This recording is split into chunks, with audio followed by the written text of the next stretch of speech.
So here we are, the first week of Advent, and I'm hoping that you're going to journey with me through the hope of Advent to the joy of Christmas and the wonder of Epiphany.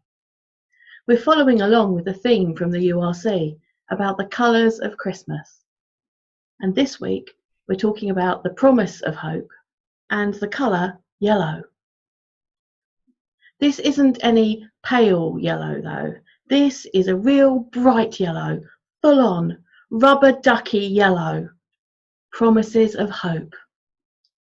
But we're not going to talk about bath toys today, but about light, and about the light in the darkness, the light of a candle flame. Over thousands of years there was hope in the darkness, and that was reflected in the voice of the prophets. And if you've been with us for the last few weeks, we've been looking at that hope, that promise that came from the prophets. Many of them declaring the light that was to come, and how God has not forgotten God's people, how God keeps God's promises. So let's think today about those promises of hope. We come together with open hands, open hearts, and open minds to worship the God of hope, the God of joy. Today's reading is from Isaiah 9, and they are very familiar words. The people walking in darkness have seen a great light. On those living in the land of deep darkness, a light has dawned. For unto us a child is born, to us a son is given, and the government will be on his shoulders.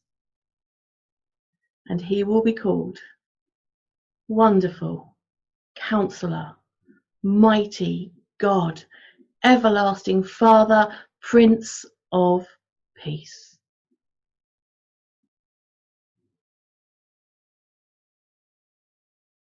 If you're lighting candles during our walk through Advent, then I invite you to take a moment and to light your candle now.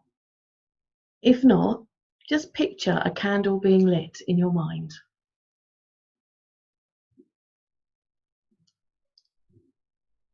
Light of the world, as we look forward to you stepping into our darkness, we give thanks for the promises of hope scattered abundantly and generously through your word.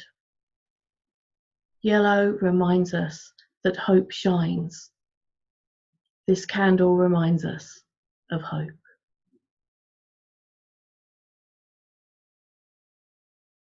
Let's come before God in prayer. Loving God, creator of all things, we give thanks for all the colours of Christmas, all the rainbow colours of your glorious creation. Today we give thanks for yellow.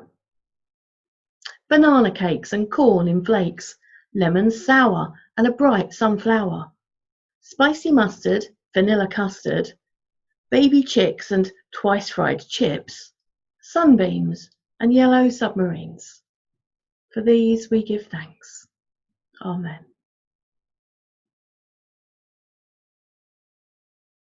As we listen to these promises of hope, are we listening patiently? Are we listening well? How often do we forget to listen to what's underneath the obvious? Advent is about waiting. We're told that all the time. But actually, Advent is about actively waiting, not just sitting around doing nothing, actively preparing for Christ's coming. And listening should be about active listening. Good listening is always about active listening. But what does active listening mean? 58% of our communication is body language. We move our hands when we speak. We gesture how small or how big something is.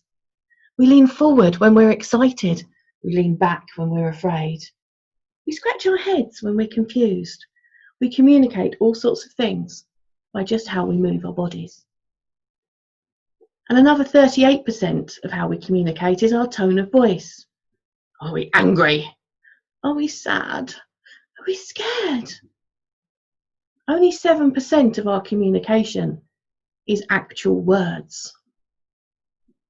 I wonder what Isaiah's tone of voice was like when he spoke these words of hope. I wonder what his body language was like. Let's try an experiment. Years ago in my drama class, we were asked to deliver a very simple line in lots of different ways. And the line was, "There's somebody at the door." And of course, how you say it can imply a lot. There's somebody at the door. There's somebody at the door. There's somebody at the door. So let's try an experiment with our Bible verse.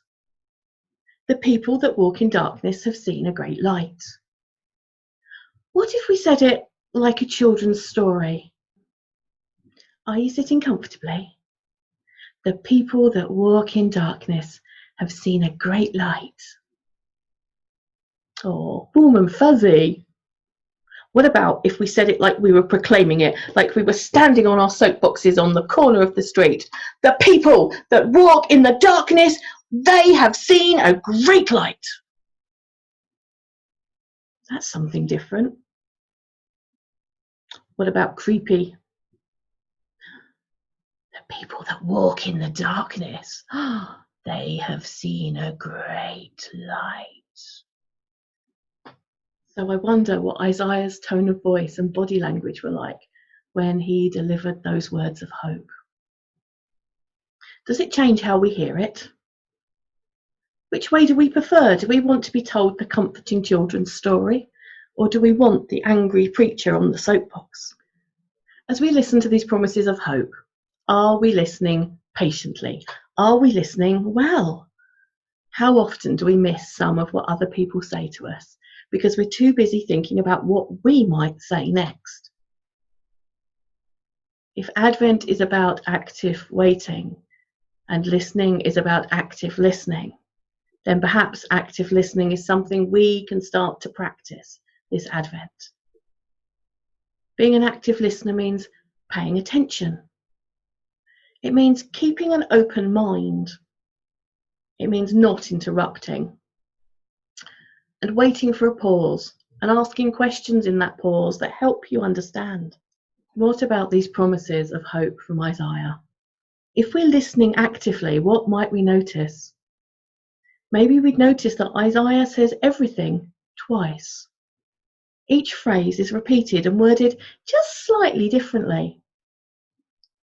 The people who walk in the darkness have seen a great light. On those living in the land of deep darkness, a light has dawned. Same thing, slightly different. For to us a child is born. To us a son is given.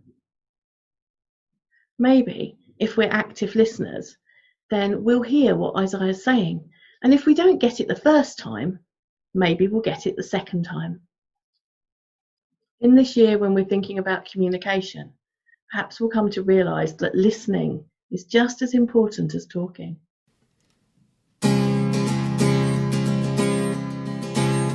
Open your ears to hear what you hear.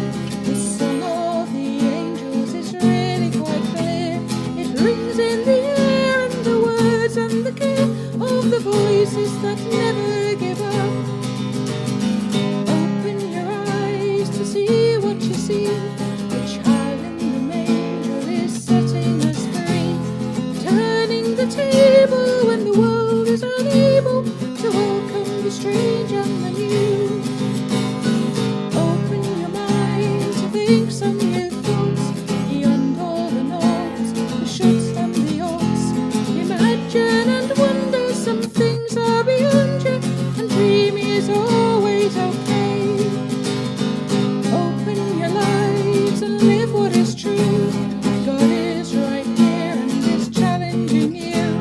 Imagine you're living the life God is giving, the gift of extraordinary times.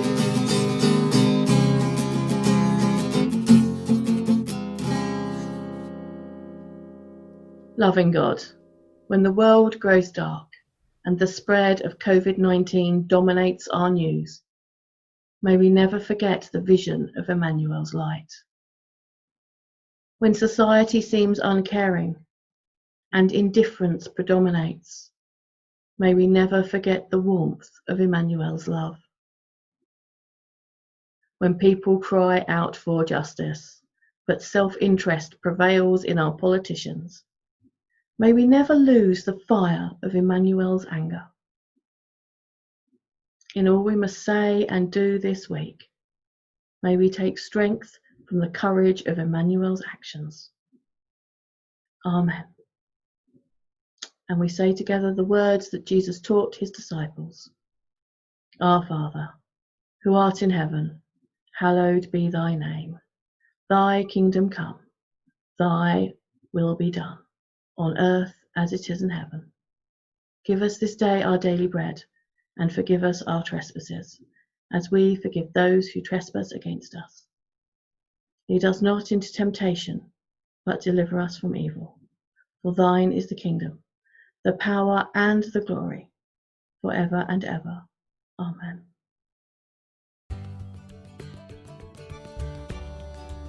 God sends us out in the darkness with open hands, open hearts and open minds. God sends us out to be a light in the darkness, a bright yellow beacon of hope. God sends us out to actively wait for the coming of the Christ child.